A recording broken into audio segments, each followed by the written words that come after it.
Let me ask you something. When was the last time you lived even a single moment without worry? Not pretending, not laughing just to hide the pain, but truly feeling light, present and free. Most of us are always waiting for things to be perfect before we allow ourselves to feel joy. But that perfect moment never comes. Buddhism teaches us that peace isn't found in the future. It's found when we stop running, stop controlling, and return to what's real. If you're tired of living in your head, if you're ready to stop worrying and start feeling truly alive again, then these 7 lessons may be the reminder your soul has been waiting for. 1. The present moment is the only safe place you'll ever have. One of the deepest truths in Buddhism is that real peace, real freedom, can only be found in the present moment. That may sound simple, but when you truly understand it, it changes everything. The past is gone. It only lives in your memories. The future hasn't happened yet. It only exists in your imagination. But worry doesn't care about that. It pulls you into a mental world filled with what-ifs and maybes. It creates worst-case scenarios, builds fears out of thin air, and convinces you that danger is always just around the corner. And because you keep thinking about those fears, your body and mind start to react as if they're real, even though you're completely safe right now. When you worry, you're not dealing with the actual moment you're in. You're living in a future that hasn't happened. You're suffering through events that exist only in your mind. That's how powerful thoughts can be. They can rob you of the peace that's already here. But the moment you bring your awareness back to what is truly happening, your breath going in and out, the feeling of your feet on the ground, the sounds around you, something shifts. Your nervous system begins to calm down. Your chest feels lighter, your thoughts slow. Because the present moment is not just an idea, it's a place, a refuge. It's the only space where life is actually happening. Everything else is just noise. And here's the most important part. Worry cannot survive when you're truly present. It feeds on imagination. It dies in reality. When you are fully grounded in the now, there is no space for fear about what hasn't happened yet. The mind may still try to pull you back into worry. It may whisper, "What if tomorrow brings bad news?" But you can learn to gently speak back to it, saying, "I don't need to solve tomorrow right now. Right now, I am safe. Right now, I am breathing." And that is enough. With practice, this return to the present becomes easier. It becomes your anchor, your home, your safest place to be. And the more you return, the more you realize you were never supposed to live in fear of the future. You were always meant to live in the freedom of now. 3. Acceptance is not giving up. It's giving yourself permission to breathe. We often confuse acceptance with weakness. We think that if we accept something difficult, it means we've stopped trying, that we've failed, or that we're giving up on changing things. But in Buddhism, acceptance is not about surrendering to helplessness. It's about letting go of the exhausting need to control everything that happens to us. When you constantly resist what life brings, whether it's a loss, a mistake, a delay, or an unexpected challenge, you create tension inside yourself. That tension becomes suffering, not because the situation is unbearable, but because your mind is fighting it so hard. Acceptance means seeing reality clearly and saying, "This is what's happening right now." It doesn't mean you like it. It doesn't mean you don't care. It simply means you stop pretending it's not real. You stop pouring energy into wishing it were different when, in this moment, it is not. And once you do that, something opens inside you. You stop clenching. You stop fighting against the tide. And in that softening, you can finally breathe again. Think about how much mental and emotional pain comes not from the event itself, but from your resistance to it. A relationship ends, and instead of grieving, we ask why it happened, how it could have been avoided, whether it could still be fixed. We relive it again and again, as if we could rewrite the past by worrying hard enough. But we can't, and the more we resist what is, the more we suffer. Acceptance is the moment you stop arguing with reality and allow yourself to feel what you feel, without judgment, without shame. That's when healing begins. This doesn't mean you stop trying to grow or improve your situation. It means you stop expecting life to match your plans in order for you to be at peace. You begin to realize that peace isn't the result of things going your way. Peace is what happens when you stop needing things to go your way. Acceptance creates space.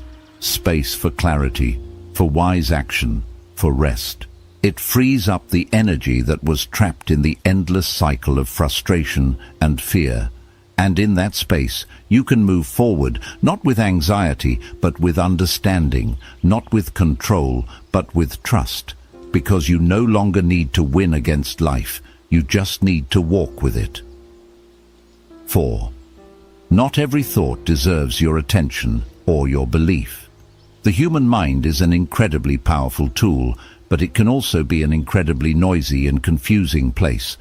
Every single day, thousands of thoughts pass through your awareness. Some helpful, many repetitive, and far too many based in fear, doubt, and insecurity. One of the core teachings in Buddhism is the understanding that you are not your thoughts. This simple truth, when fully grasped, can transform your inner life. Just because a thought appears in your mind doesn't mean it's true, and it certainly doesn't mean it deserves your full attention or your belief. Worry thrives on unexamined thoughts. It begins with a single whisper. What if something bad happens?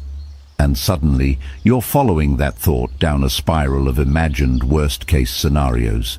You feel anxious, unsafe, uncertain, not because something real is happening, but because your mind has tricked you into believing a story that hasn't even come true. That's the danger of believing every thought you have. It can take you away from reality and into a place of fear, stress, and emotional exhaustion. But here's what Buddhism teaches us. The mind is like the sky, and your thoughts are like clouds. Some clouds are light and beautiful, others are dark and stormy. But none of them are permanent, and none of them define the sky. The sky remains untouched even when storms pass through it. In the same way, your true self, your awareness, is much deeper and calmer than the thoughts that pass through it. When you begin to observe your thoughts instead of getting pulled into them, you develop what's known as mindfulness. You start to see thoughts for what they are, temporary mental events, not absolute truths. So when your mind tells you, "I'm not good enough," or "I can't handle this," or "everything is going to fall apart," you don't have to argue or panic. Instead, you can pause, breathe, and gently say, "This is just a thought. It's not a fact. I don't have to believe it." That simple awareness can stop the chain reaction before it begins. And over time, you start to create space between you and your thoughts. You no longer feel like a victim to every fear that rises. You begin to feel free, not because you've silenced your mind completely, but because you've stopped obeying every story it tells. The more you practice this, the more peace you'll experience. You'll still have thoughts, of course, but they won't carry the same weight. You'll be able to notice them, let them pass, and return to the calm center within you. That's what mindfulness does.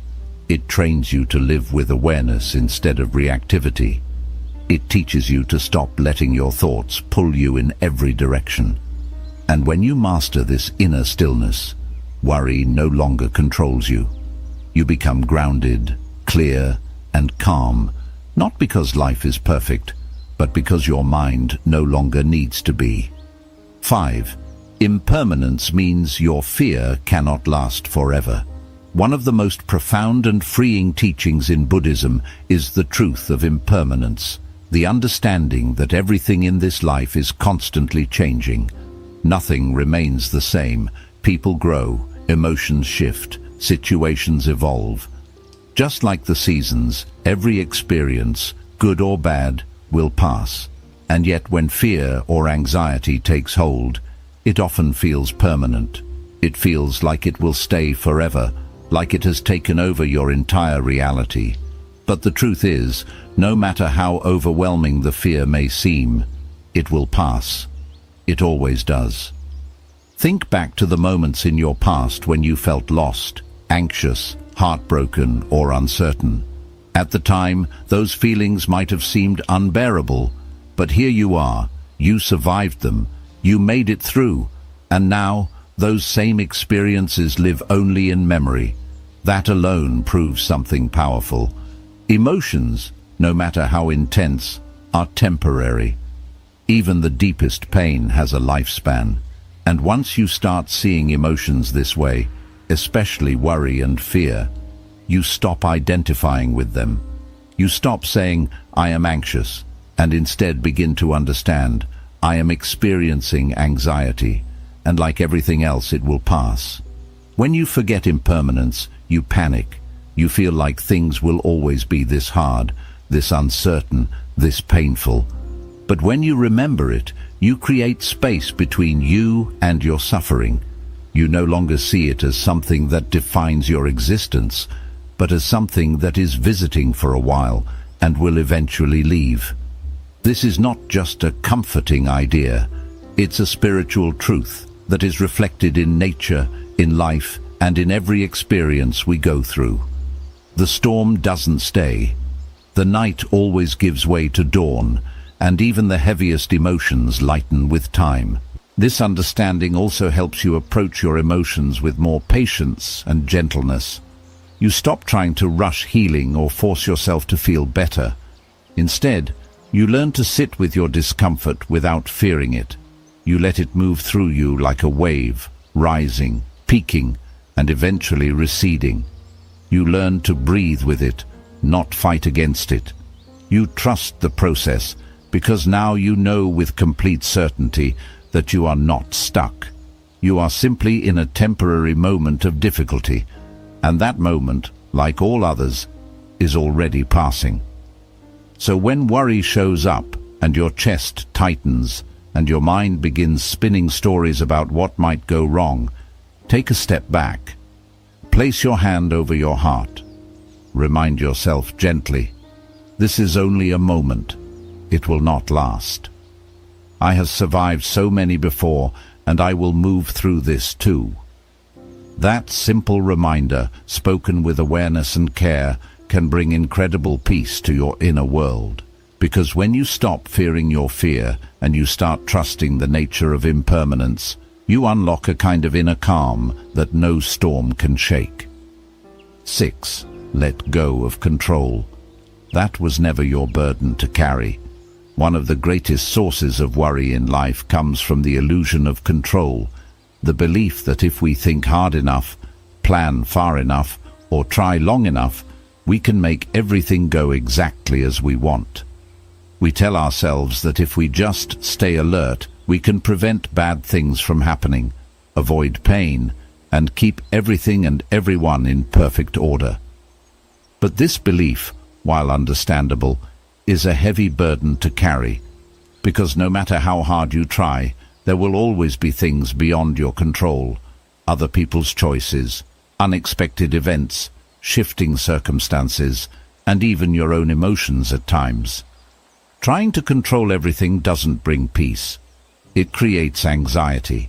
It builds a life based on fear, not freedom. Buddhism teaches us a different way. It encourages us to act with intention and wisdom, but without clinging to the outcome. This means you do your best in every situation.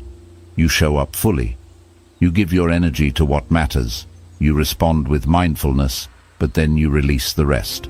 You trust that the river of life will carry you where you need to go, even if the path looks different than you imagined. Letting go doesn't mean you stop caring. It means you stop suffering over what isn't yours to control.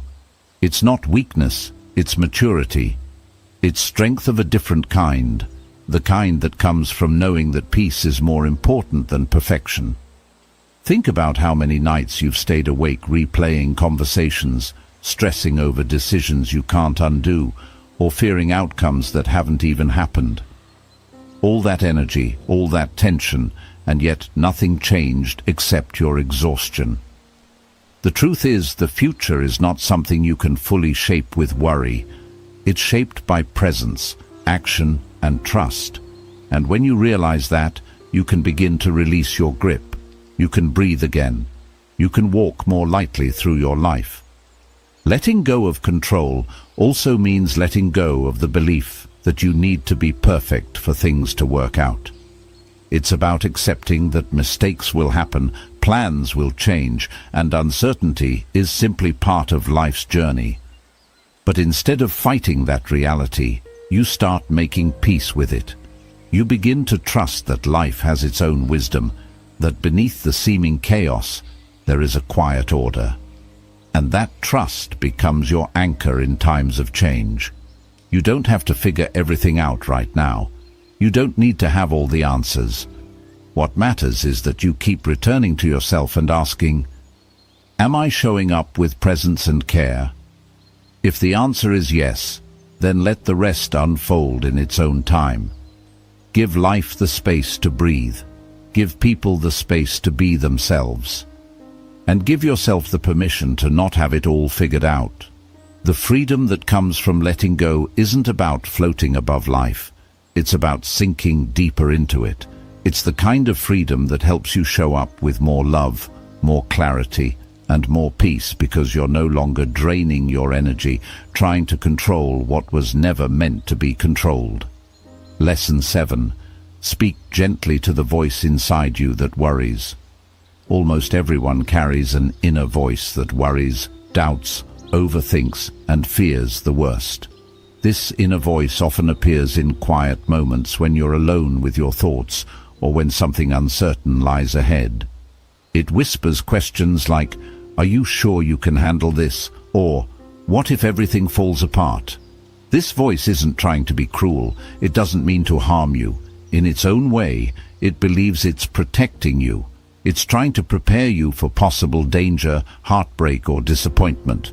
But over time, this same voice can become a constant source of stress and weariness. It keeps you on edge, drains your inner calm, and steals your moments of joy. Buddhism teaches compassion not only for others, but also for yourself, especially for the parts of you that feel scared. Instead of fighting this inner voice or forcing it into silence, the wiser path is to meet it with gentleness and understanding. Just as you would comfort a scared child who doesn't yet understand the world, you can begin to speak to your own heart with calm and care. You can gently say, "I see that you're afraid. I know you're just trying to keep me safe, but we are okay right now. We don't need to panic. We're just going to breathe and take one step at a time." When you shift from self-criticism to self-kindness, something begins to heal inside. That fearful voice no longer needs to shout to be heard. It softens. It begins to trust you. For most people, their inner voice is loud not because it's powerful, but because it feels ignored and unheard. When you respond to it with kindness instead of frustration, when you sit with your fear instead of pushing it away, you create space for calm to enter. You begin to build a relationship with yourself that is based on trust, not control. This doesn't mean you give in to every fear or let anxiety guide your actions.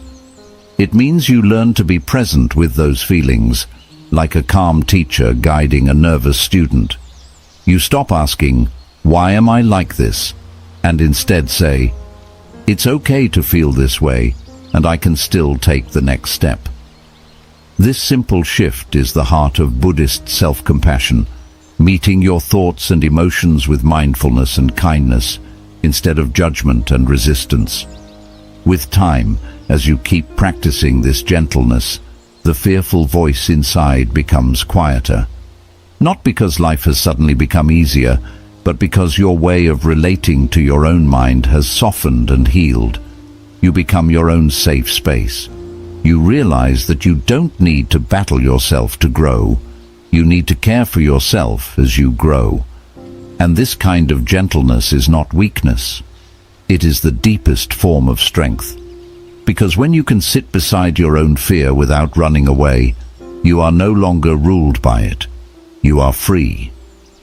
8. Joy is not something you earn by living a perfect life.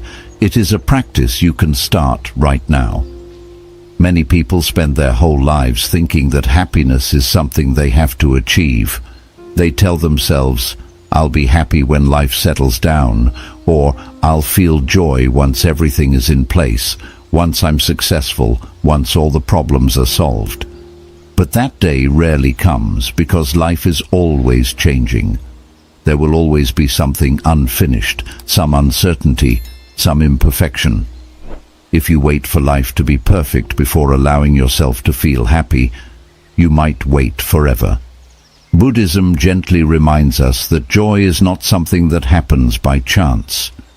It doesn't belong only to the lucky or to those who have everything figured out. Joy is a daily choice, a decision to return to the present moment, to accept life as it is instead of waiting for how you wish it to be. True joy is often quiet, not loud or flashy. It doesn't always look like excitement or big celebrations. Sometimes joy is simply pausing to feel the warmth of the sun on your skin, listening to the breeze in the trees, sipping tea in silence, or noticing your breath rising and falling. These are the small, gentle doors through which happiness enters, not because your life has become perfect, but because you chose to be fully present with what is. One of the greatest shifts in Buddhist wisdom is understanding that you don't have to fix everything in your life to feel at peace. You simply need to let go of the belief that happiness must be postponed. You don't have to wait for every fear to vanish before you can smile. You don't need every answer before you can feel calm. You don't need every wound to heal before you can laugh. Joy lives in the now.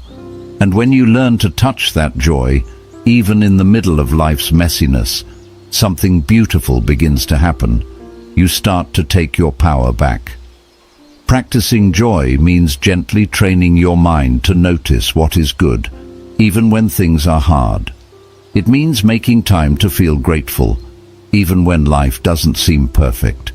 It means allowing yourself to soften, to appreciate the small moments, to be kind to yourself, and to honor the simple things that bring you peace. Over time, this way of living becomes natural. The constant worry that once felt overwhelming starts to fade. Not because you forced it away, but because your mind has learned a new way to see. You begin to realize that life doesn't have to be perfect to be beautiful, that you don't have to solve every problem to feel love in your heart. And sometimes the deepest joy is simply being here, alive, aware, and open to whatever this moment brings. When you practice joy in this quiet, gentle, daily way, you discover that happiness was never far from you. It was always waiting, not to be chased, but to be noticed. And in this simple noticing, you begin to live not from fear or control, but from gratitude and appreciation.